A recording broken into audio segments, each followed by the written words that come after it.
yang maha mendengar dan menerima doa yang aku sampaikan ini.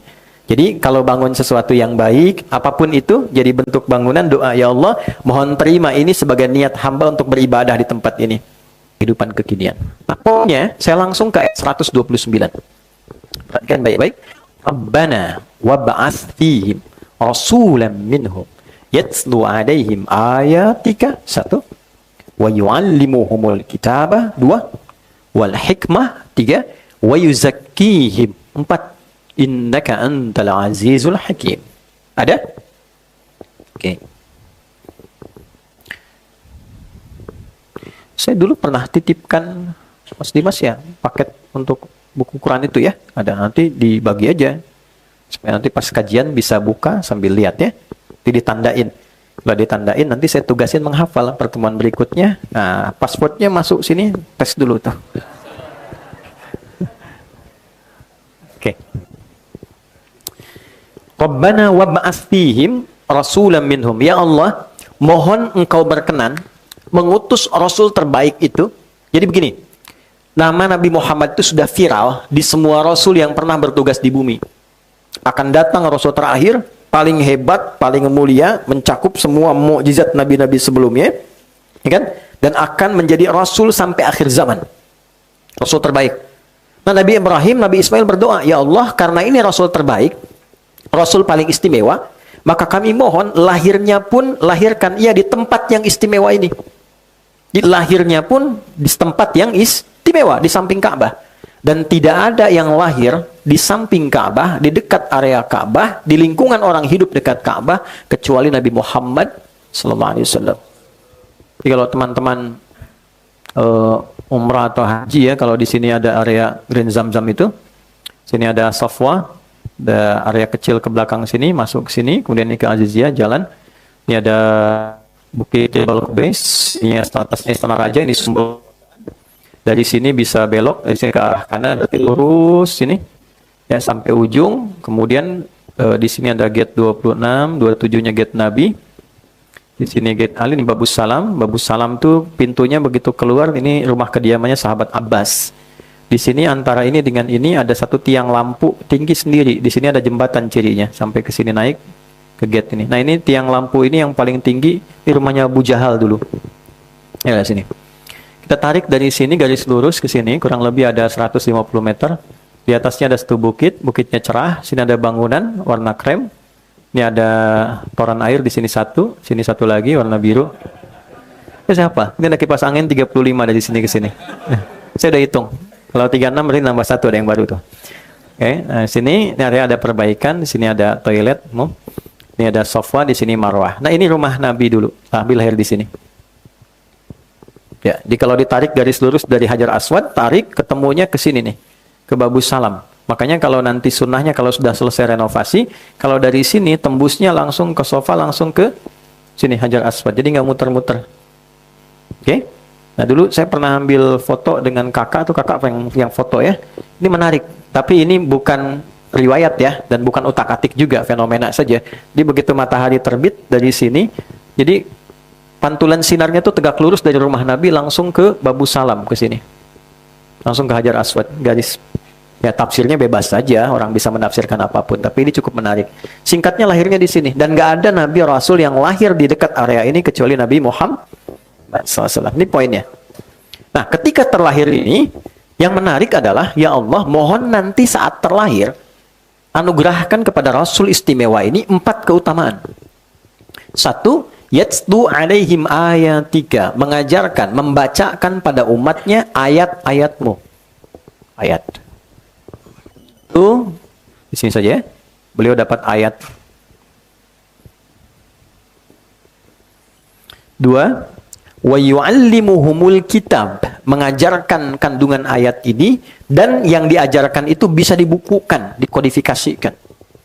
Ya, jadi mengajarkan panduan hidup, ajarkan panduan yang terkodifikasi, terbukukan. 3, wal hikmah, mengajarkan hikmah dari ajaran ini. Apa maknanya, apa esensinya. Yang keempat, wa yuzakkihim, menyucikan, membersihkan hati umatnya. Bersih hati. Ya, jadi saat sekarang masih jagalah hati, dulu sudah bersih hati. Oke? Innaka antal azizul hakim. Aku berkeyakinan kuat bahwa hanya engkau yang perkasa mewujudkan itu dan maha bijak untuk memilih siapa nabi yang terbaik itu. Oke. Paham sampai di sini? Sampai sini? Jelas ya? Baik. Kita lanjutkan. Doa itu kemudian terkabul. Terkabulnya kurang lebih. Walaupun ada perbedaan riwayat, 29 sampai 30 generasi setelah itu. Satu generasinya itu bisa ada yang 1000 tahun gitu. Ya, bisa ada yang ratusan tahun. Itu 30 generasi.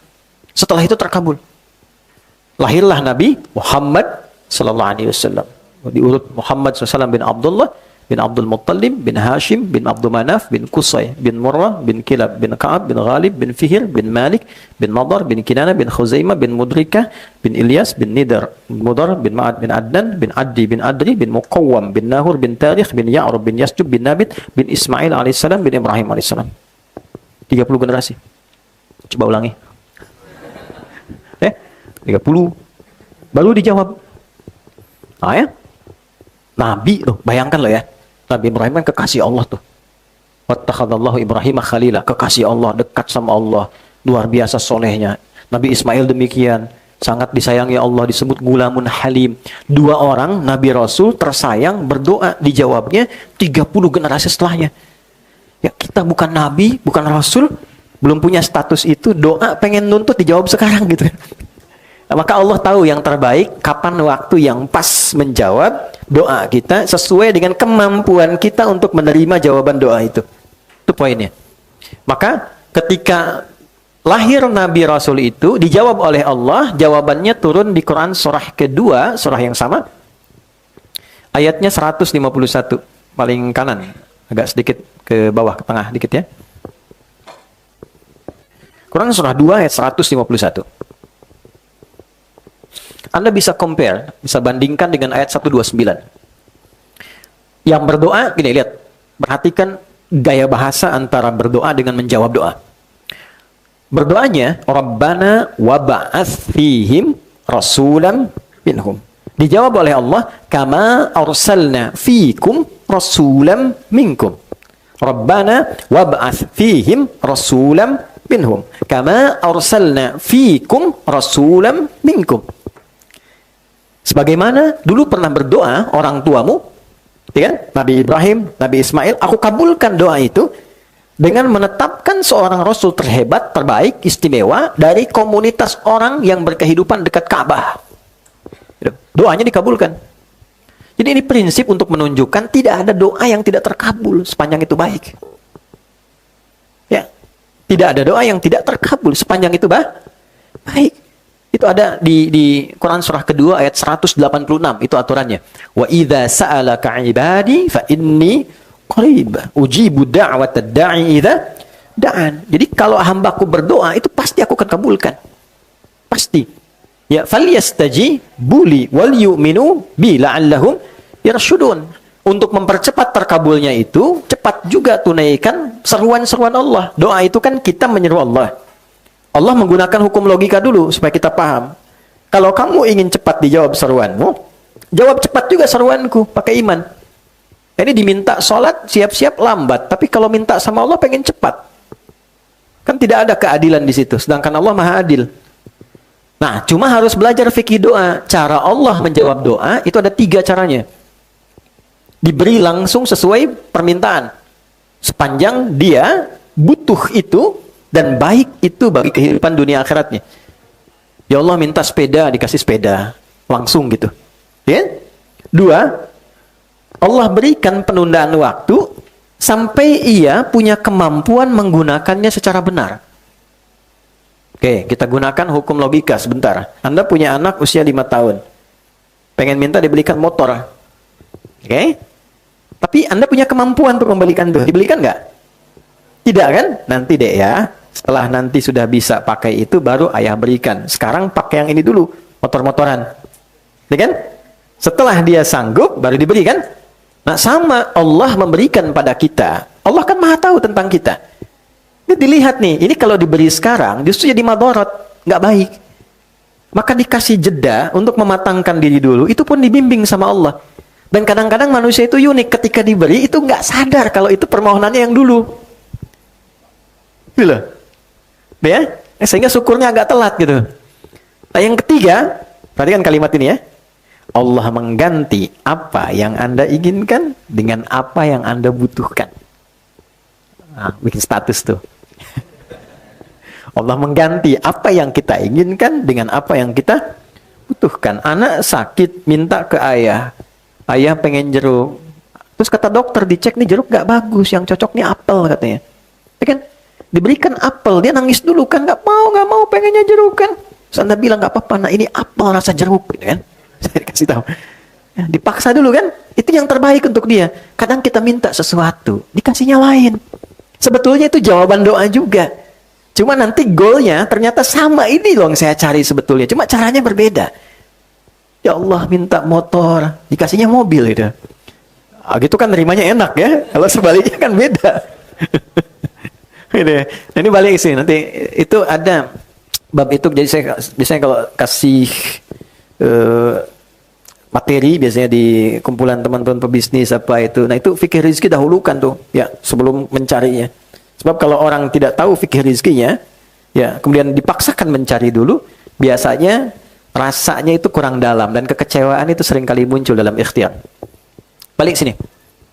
Maka dikabulkanlah kemudian ini dengan bahasa yang indah. Satu, kama arsalna fikum rasulan minkum yatlu alaikum ayatina. Dikonfirmasi. Dijawab. Aku beri tugas untuk menyampaikan ayat. Dapat ayat-ayat. Karena itu semua yang diterima Nabi Muhammad SAW disebutnya ayat. Nabi Muhammad dapat Al-Quran. Ada surat pertama namanya surat apa? Al-Fatihah. Berapa ayat? 7. Al-Baqarah berapa ayat? Selalu ayat kan? Ayat, ayat, ayat. Pertanyaannya, apa itu ayat? Tanda. Apa itu tanda? Ayat. Oke. Tanda itu ada 3. Satu, alamat. Alamat dari bahasa apa? Arab. Alamat itu tanda yang mendekatkan pada tujuan. Di mana alamatnya rumah Quran Musawarah. Di bla bla bla ini diakses cepat sampai ke tujuan. Tidak tahu, putar-putar dulu. Itu alamat. Kedua, ada namanya wasmun. Ya, wasmun bisa dihilangkan wawunya, disimpan ke belakang jadi samatun atau diganti taknya jadi alif di depannya, ismun. Nah, diterjemahkan dengan nama. Kenapa nama disebut dengan ismun? Menjadi tanda. Dia menjadi tanda yang membedakan antara satu dengan yang lainnya. Mas Dimas, ini yang nengok. Mas Dude, itu yang nengok. Ya kan? Untuk membedakan dua ini, bagaimana bisa membedakan kedua ini entitasnya, maka diberikan nama di dalamnya. Jika dipanggil A, membedakan dengan yang lain. Tapi di dalam itu pun indahnya Islam, itu masih memberikan pedoman. Berikan nama yang baik, supaya kehormatannya terjaga. Anda boleh tunjukkan ya, di dunia ini, mana ada tuntunan, bahkan keagamaan, yang mengatur detil sampai ke nama. Islam tuh sampai begitunya. Kayak di Islam itu, Nabi pernah memberikan gambaran, mengarahkan beberapa sahabat, mengganti nama-namanya yang kurang layak untuk maslahatnya. Ya, makanya cek namanya ya. Nah, nama itu bagian dari doa dan menentukan bagian dari jalan kehidupan. Ya, makanya kalau beri nama, cari nama-nama yang terbaik. Sehingga di dunia bagus, di akhirat dipanggilnya itu menyenangkan. Saat dipanggil di hari kiamat, kan? Nah, makanya jangan jadi candaan ya. Jangan jadi candaan. Nah, cari yang terbaik. Hati, ya, ada 9 nama yang kalau ketemu itu langsung ganti. Nah, 9 nama setan tuh ada. 9 nama. Di Tanah Kusir bulan depan kita bahas materi namanya fikih setan. Belum pernah dibahas kan ya? Nah, iya kan, kalau tahu jalan yang baik aja nggak pernah dengar tahu kerikil lubangnya bisa terpleset tuh. Nah, balik sini. Satu ayat. Ayat itu yang ketiga adalah tanda yang menjadikan seorang hamba lebih dekat dengan Tuhan. Ayat. Maknanya cuma satu. Tanda yang menjadikan seorang hamba merasa lebih dekat dengan Allah, dengan Tuhan. Itu ayat. Makanya kenapa teman-teman setiap baca Quran itu merasa lebih dekat dengan Allah, sensasinya beda. Anda dengan dengar Quran saja sudah merasa terkoneksi, lain rasanya. Ya. Minun alladzina idza dzukirallahu wajilat qulubuhum wa idza tuliyat alaihim ayatuhu zadatuhum imana wa ala rabbihim yatawakkalun. Insan beriman itu bisa mengecek keadaan imannya. Salah satu parameternya dengan mendengar sebutan Allah. Jika diperdengarkan, ada konfirmasi di hatinya, ada getaran. Getaran ini beda. Ada getaran kasih, getaran khawatir, ini getaran iman beda. Makanya setiap hari disebutkan 5 kali nama Allah. Diperdengarkan di telinga. Adzan. Allahu Akbar, langsung ada rasa kan? Ya? Nah itu getaran iman. Wa idza tuliyat alaihim ayatuhu ayat, dan jika dibacakan padanya ayat-ayat Allah, zadathum imana, ya, bertambah keimanannya, wa ala rabbihim yatawakkalun, dan semakin terbangun hubungan kedekatan dengan Allah Subhanahu wa ini mau diganti atau mic-nya tetap ganti? Bismillah. Oke, baik.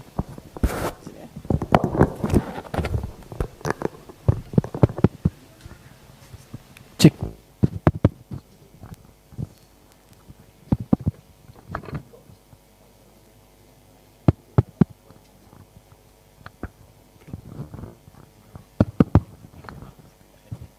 Bismillah, cek, haram hukumnya, cek.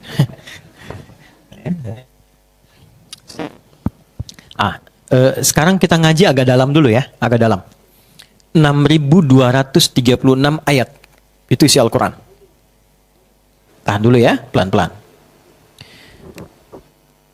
Karena dia punya fungsi ayat, otomatis segala yang ada di Quran itu membuat kita menjadi semakin lebih dekat dengan Allah.